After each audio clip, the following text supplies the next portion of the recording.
ലൈല, മജ്നു എന്നീ പേരുകൾ നമ്മൾക്കേവർക്കും സുപരിചിതമായ പേരുകളാണ്. കമിതാക്കളെപ്പറ്റി പറയുമ്പോഴൊക്കെ ആദ്യം പറയപ്പെടുന്ന ചുരുക്കം പേരുകളിലൊന്നാണ് ലൈല, മജ്നു. ഇരുവരുടെയും പ്രണയം ദാരുണമായ അന്ത്യമുള്ളതായിരുന്നിട്ടും പ്രണയത്തിൻ്റെ അനശ്വര പ്രതീകങ്ങളായി ഇരുവരുടെയും പേര് പലപ്പോഴും നമ്മൾ ഉപയോഗിക്കുന്നു. പക്ഷേ നമ്മളിൽ എത്ര ആളുകൾക്കറിയാം ലൈലയുടെയും മജ്നുവിൻ്റെയും പ്രണയകഥ? ലൈല, മജ്നുവിനെ പറ്റി പല കഥകളും പറഞ്ഞു കേൾക്കാറുണ്ട്. അതിലൊരു കഥയാണ് ഞാൻ ഇന്ന് നിങ്ങളുടെ അടുത്ത് പറയുന്നത്, ലൈല മജ്നുവിൻ്റെ പ്രണയകഥ.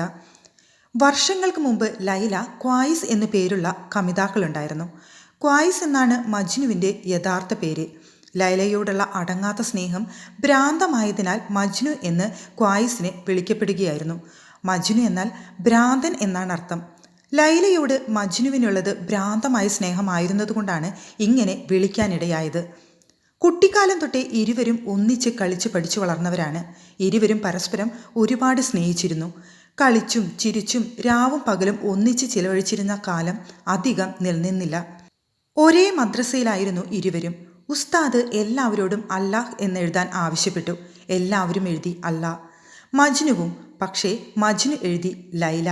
ഉസ്താദ് കുപിതനായി വീണ്ടും ആജ്ഞാപിച്ചു, കയസ് എഴുതി പഠിക്കൂ അല്ലാഹ്.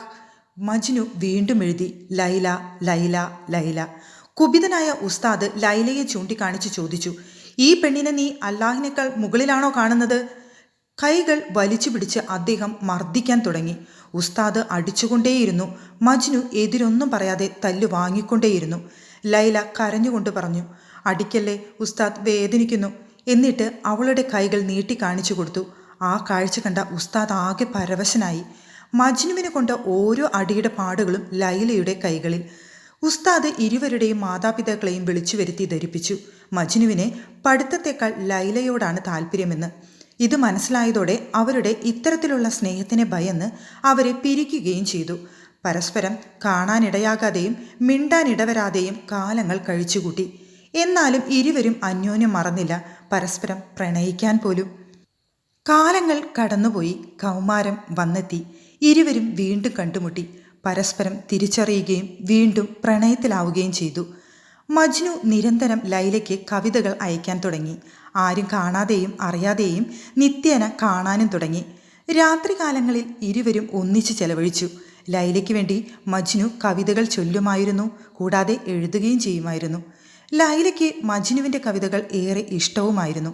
ഇരുവരും അത്രമേൽ അടുത്തു. മജ്നുവിൻ്റെ ശ്വാസനിശ്വാസം പോലും ലൈലയ്ക്ക് വേണ്ടി മാത്രമായിരുന്നു. ലൈല ജീവിക്കുന്നതോ മജ്നുവിനെ പ്രണയിക്കാനും. പതിവ് പോലെ ലൈലയെ കാണാനെത്തിയ മജ്നുവിനെ ലൈലയുടെ സഹോദരൻ തംബ്രേസ് കാണാനിടയായി. ധനികനും ബഹുമാന്യനുമായിരുന്ന ലൈലയുടെ പിതാവിനും ജ്യേഷ്ഠനും സാമ്പത്തികമായി തങ്ങളോളം അല്ലാതിരുന്നതിനാലും ഭ്രാന്തനാണെന്ന് പറയപ്പെടുന്നതിനാലും മജ്നു ലൈല ബന്ധം അംഗീകരിക്കാൻ പറ്റില്ലായിരുന്നു. അയാൾ കുപിതനായി ആർത്ത് വിളിച്ച് വാളെടുത്ത് വീശാൻ തുടങ്ങി. വാളിൽ നിന്നും ഓരോ മുറിവുണ്ടാകുമ്പോഴും മജ്നു ലൈല തൻ്റേതാണെന്ന് ഉച്ചത്തിൽ വിളിച്ച് പറഞ്ഞുകൊണ്ടേയിരുന്നു. ഇത് തംബ്രേസിനെ കൂടുതൽ ക്ഷുഭിതനാക്കി. അയാൾ മജ്നുവിനെ മുറിവേൽപ്പിക്കാൻ തുടങ്ങി. മജ്നുവിനേൽക്കുന്ന ഓരോ മുറിവുകളും ലൈലയെ വേദനിപ്പിച്ചു. ഇതറിയാമായിരുന്ന മജ്നു അങ്ങനെ സ്വന്തം ജീവൻ രക്ഷിക്കാൻ വേണ്ടി ലൈലയുടെ സഹോദരനെ വധിക്കേണ്ടി വന്നു. മജ്നുവിനെ മരണം വരെ കല്ലേറ് ശിക്ഷയായി വിധിക്കപ്പെടുകയും ചെയ്തു. ലൈലയ്ക്ക് സഹിക്കാവുന്നതിലും അപ്പുറമായിരുന്നു അത്. അവൾ കരഞ്ഞപേക്ഷിച്ചു. മജ്നുവിനെ കല്ലെടുത്തെറിയാതിരിക്കാൻ ആരും കേട്ടില്ല. അവസാനം പിതാവിനരികിൽ പോയി മജ്നുവിനെ കാണുകയോ സംസാരിക്കുകയോ ഇല്ല, ജീവനോടെ വിട്ടയച്ചാൽ മതിയെന്ന് അപേക്ഷിച്ചു. പിതാവ് മറ്റൊരാളെ വിവാഹം കഴിക്കുമെങ്കിൽ വിട്ടയക്കാമെന്ന് വാക്കും പറഞ്ഞു. ഇത് കേട്ട ലൈല അവൾ ജീവനേക്കാൾ സ്നേഹിക്കുന്ന മജ്നുവിൻ്റെ ജീവന് വേണ്ടി ആരെ വേണമെങ്കിലും വിവാഹം ചെയ്യാമെന്ന് വാക്കുകൊടുത്തു. സുന്ദരനും ധനികനുമായ തക്കീഖ് എന്ന വ്യാപാരിയായ യുവാവുമായി ലൈലയുടെ വിവാഹം നടത്തുകയും മജ്നുവിനെ മരുഭൂമിയിലേക്ക് കൊണ്ടുപോയി തള്ളുകയും ചെയ്തു. ലൈലയുടെ പിതാവ്. മരുഭൂമിയിലൂടെ മജ്നു ഭ്രാന്തനെ പോലെ അലഞ്ഞു നടന്നു ലൈലയ്ക്ക് വേണ്ടി. കണ്ണിൽപ്പെടുന്ന കല്ലുകളിലെല്ലാം ലൈലയ്ക്കായി കവിതകൾ കുറിച്ചിട്ടു. മജ്നു ലൈലയുടെ വിവാഹത്തിന് ശേഷം ഭക്ഷണം പോലും കഴിച്ചിരുന്നില്ല. ഏതാനും ദിവസങ്ങൾക്കകം മജ്നു മരണമടഞ്ഞു. മജ്നു ജീവൻ കൈവിട്ട സമയം തന്നെ ലൈലയുടെ ഹൃദയവും നിലച്ചിരുന്നു.